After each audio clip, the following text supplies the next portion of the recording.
안녕하세요. 지원쌤입니다. 오늘은 제가 히스 유타워 임장을 다녀왔습니다. 이 히스 유타워는 용인 쪽에 있고요. 영통에서 용인 신갈 IC를 나가는 쪽에 위치하고 있습니다. 여기는 특징이 뭐냐면 우리가 이제 흔히 지식산업센터라고 하면 주위에 이제 오피스텔은 같이 이제 옆에 있는 경우는 있지만 이렇게 뭐라 그럴까 이제 그 아파트와 오피스텔하고 지식산업센터가 있는 곳은 여기가 어떻게 보면 좀 유일하다라고 할 수 있는데 내용을 좀 살펴볼게요. 제가 오늘 블로그에 좀 내용 올려놨는데 먼저 입지를 보는데 이 지식산업센터에서도 가장 중요한 게 제가 이제 책에서도 말씀을 드리지만 가장 중요한 건 입지예요. 그 입지라고 하는 건 뭐냐면 뭐 책에 제가 자세하게 써놨지만 가장 중요한 거는 얼마나 쉽게 접근이 가능하냐라고 하면 일단 수도권에서는 지하철역이 가장 중요하겠죠. 그래서 지하철역과의 거리에 따라서 이제 가격이 많이 차이가 난다라고 했는데 이 지하철이 없는 지역들이 있어요. 그럼 지하철이 없으면 예, 직원들이 쉽게 왔다 갔다 하려고 그러면 대중교통을 이용하기 쉬워야 된다. 즉 뭐냐면 버스 정장하고 가까워야 되고 아니면 셔틀 같은 경우는 좀 아니고 그 버스 승강장이나 M버스 이런 것들을 타고 바로바로 이동을 할 수 있어야 되는데 여기 보시면 위치가 조금 애매해요. 여기 보면 대로변에서 여기 버스 정장이 있는데 여기서 안쪽으로 들어와야 돼요. 그러면 뭐냐면 그리고 지하철역이 이쪽에 왼쪽에 영통 쪽에 있는데 여기서도 걸어갈 수 있는 거리는 아니고요. 그러다 보니까 입지가 조금 애매하다. 여기 보시면 여기 앞에 대로변 여기 고가가 있고요. 대로변을 지나서 신갈시로 가는데 아무튼 입지가 좀 그렇습니다. 그래서 첫 번째로 이게 이제 입지가 가장 중요한 입지가 떨어지기 때문에 별로 그렇게 썩 좋아 보이지는 않죠. 아무튼 단지 구성을 살펴보면 여기 보시면 그림에 이렇게 나와 있어요. 자, 왼쪽에 지식산업센터가 있고요.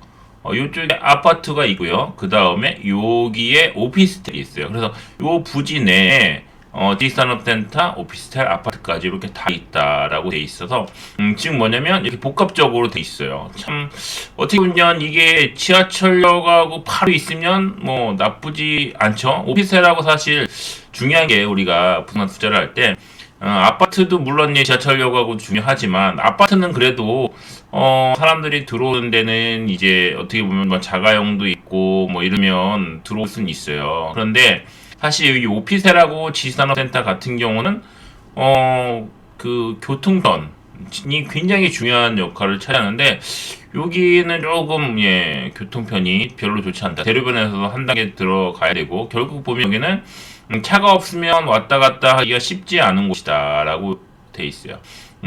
써있지만 아파트 같은 경우는 어차피 분양을 받으면 내 가족들이 입주를 하기 때문에 쉽게 입주가 되고 어느 정도 시간이 지나면 새도 들어와요. 좀 약간 좀 외지였다고 하더라도 근데 오피스텔은 좀 이해이긴 해요. 그래서 제가 오피스텔 같은 경우 입주율이 가봤더니 80-90%예요.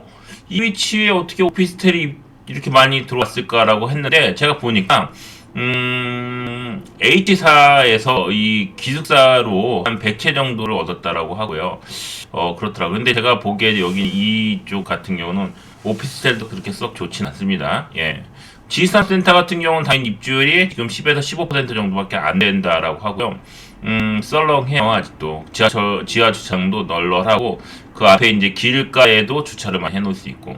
그리고 상가율 같은 경우도 같이 있는데, 상가는, 지식산업센터보다 더 안 좋죠. 상가는 여기 보시면, 요 앞에 요 그림에서 보면, 자, 요 그림을 좀 껴볼까요? 그림에서 보면 상가는, 여기 이제 밑에가 이제 여기 그 대로변이고, 거기서 이제 쭉 옆에 타고 올라오고, 여기 이제 용인, 용서고속도로에 이 뒤쪽은 이제 산 정도가 되고, 그러면 보시면, 상가가 요렇게 앞에 이렇게, 있고요. 그 다음에 상가가 또 어디 있냐면, 요 뒤쪽에 보면, 여기 이제 여기는 지하죠. 이게 산을 깎아서 만든 거니까, 여기가 이제 지하 2층이고, 요 위에가 이제 1층이 되는데, 자, 출입구 여기 아파트가 있고, 여기 오피스텔이 있어요. 근데, 여기서 자릴만한 곳은 상가는 제가 보기엔 딱 두 가지 업종이에요. 뭐냐면, 첫 번째로 여기 있는 편의점이 여기 보면 상가가 몇 개 있는데 편의점, 그 다음에 여기 커피숍. 근데 편의점이 딱 한 개로 독점 이런 데 줘요. 그러면 이 아파트 세대수도 있고 오피스텔 세대수가 많기 때문에 이 편의점은 장사가 굉장히 잘 된다. 그래서 제가 보기엔 상가 중에서는 이 편의점의 가격이 얼마가 될지 모르겠지만 이 편의점은 장사가 굉장히 잘 된다고 하는 것이고요. 이렇게 돼 있어요. 그래서 이렇게 돼 있고, 그럼 이제 자세하게 살펴보면 전체 옷이라고 가격이 어느 정도 수준인가 보면 아파트는 여기 보시면 230세대예요. 그렇게 많지는 않죠. 한동이기 때문에 많지 않아요. 그러다 보니까 어때요? 요즘 새 아파트가 인기가 많음에도 불구하고 여기 같은 경우는 84, 85, 85인데 면적이 보시면 3억에서 3억 3천 사이인데 가격을 물어봤더니 어느 정도 수준이냐면 분양가에다가 등기비만 정도 올라가는 수준이다. 그래서 여기 피는 아직 좀 안 붙어 있고요. 그 다음에 오피스텔을 보면 오피스텔이 꽤 많아요. 920세대나 돼요. 어떻게 보면 굉장히 좀 많은 세대죠. 그래서 제가 보기에는 부동산에서는 8, 90%가 입주를 했다는데 실제로 가서 본 거로는 그 정도는 입주가 안 된 것 같아요. 그래서 이제 920세대, 그러니까 아까 920세대랑 400세대니까 합치면 230세대죠. 그러니까 그러면 1100세대 정도 되니까 이러면 이제 당연히 편의점 하나 있으면 좀 잘 된다라고 보시면 될 것 같고, 오피스에 들어가서 봤더니 이게 아무래도 산 위에 지어진 거라 보니까 전망은 굉장히 좋다. 전망 굉장히 좋다라고 하는 것이고요. 오피스텔은 제가 보니까 분양가가 여기 보시면 매매가가 자 여기 보시면 전세 9천하고 매매가가 1억 2천, 1억 7천인데 평수에 따라 틀려요. 근데 1억 2천 정도 된다라고 하면 계약금이 보통 10%니까 1,200만 원, 1,500만 원 이 정도로 포기하는 물건들이 몇 군 있다라고 하는 거고, 여기 보시면 월세가 3천에 30, 그 다음에 전세는 9천, 그 다음에 보통 1,000에 35 이 정도니까 수익률이 별로 안 좋아요. 아무래도 그래서 이런 오피스텔도 위치가 별로인 곳은 좀 꺼려야 된다라는 얘기를 좀 드리고요. 다시 지식산업센터를 볼게요. 지식산업센터를 보면 좀 키워서 보면 지하 5층부터 지하 3층까지는 주차장이에요. 주차장 면적이 좀 넓은 편이에요. 지하 2층, 그러니까 지하 2층 같은 경우는 지식산업센터, 근린생활시설, 판매시설, 문화및 집회시설, 그 다음에 지하 1층, 근데 여기는 이제 이런 거죠. 그러니까 이런 지식산업센터는 우리가 보면 드라이브인도 있고 여러 가지가 있는데, 여기는 이제 지하만 이제 이렇게 드라이브인, 그러니까 주차장으로 내려가면서 공장이 있는 쪽만 되고, 그 위에는 다 일반 지식산업센터다라고 하는 건데, 24층까지 있어요. 규모가 작진 않아요. 제가 보니까, 여기 보시면 얼마냐.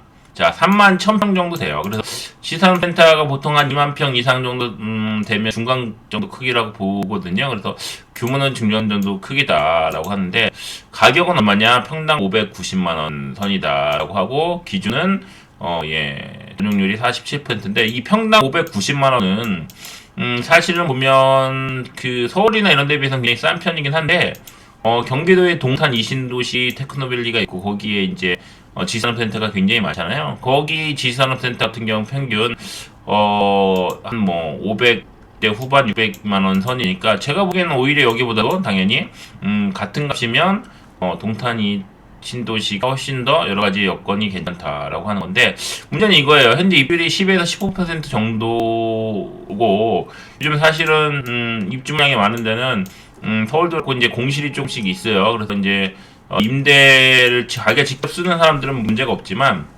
임대를 줘야 되는 분들은 좀 약간 고생을 좀 할 수 있다라고 하는 거예요.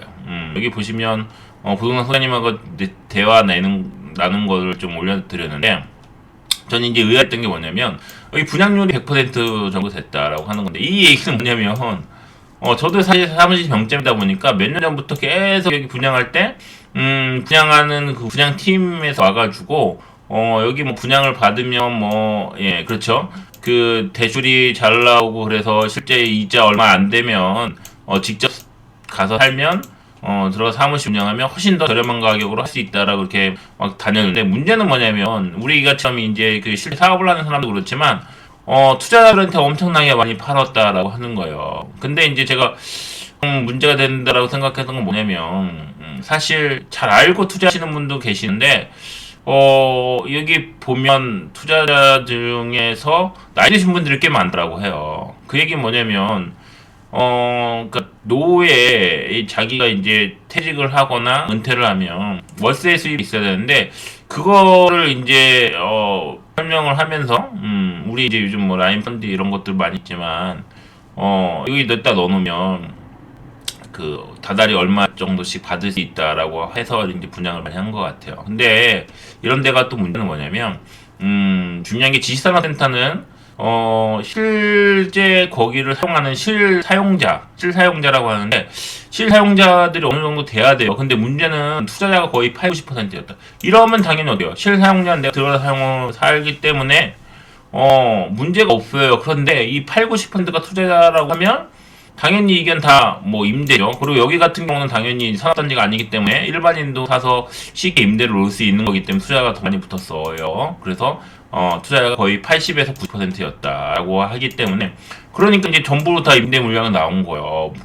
또 한 가지 문제는 이런 데 같은 경우도 사실은 하다가 손절을 하거나 전매를 해야 되는데 입주자 전매가 안 돼요. 그러면 작년 11월에 입주했는데요. 전매가 안 된다라고 어떡하면 계약 취소를 하는 사람들도 있거든요. 계약금을 포기하고 계약금이라고 하는 거는 10%죠. 하는데 여기는 또 중도금 대출 시행된 이후에는 건설사에서 계약을 포기를 안 시켜줬다. 그래서 계약해지 안 해주다 보니까 뭐 어떻게 해요? 그 해지가 안 되면 끝까지 가져가면서 잔금을 안 내면 잔금 이자까지 계속 불어나니까 그냥 대출 받고 잔금을 치른 거예요. 그러다 보니까 이제 임대를 놔야 되는데 요즘 찾는 사람도 없고 임대도 과연 언제가 나갈 거라고 하는 건데 이런 경우에는 보통 어떻게 하냐면 지산업센터가 분양을 하잖아요. 그러면 분양을 하면 임대까지 하는 게 얼마 정도 되냐면 거의 2년 정도 걸린다고 하는 거예요. 2년 정도 걸린다. 그래서 이 부분은 좀 잘 좀 보셔야 될 것 같고요. 아무튼 이래서 이제 조심해야 되는 게 지산업센터도 중요한 건 무심한 투자가 아니고 옥석을 가려야 한다라고 제가 말씀을 드리는 거예요. 그래서 오늘 이제 히스유타워에 대해서 봤는데 여러분들은 잘 좀 고려를 하셔가지고 지산업센터 투자를 좀 하셔야 되고 요즘은 입주 물량이 많거나 입지가 별로 안 좋은 데는 조금 꺼리는 것이 좋다라고 하는 것을 말씀을 드립니다. 지금까지 지원선 아빠였고요. 앞으로 지산업센터나 부동산 관련된 내용들 계속 제가 올려드릴 테니까 유튜브 구독하고 좋아요 해주시면 좋을 것 같습니다. 지금까지 지원쌤이었습니다. 감사합니다.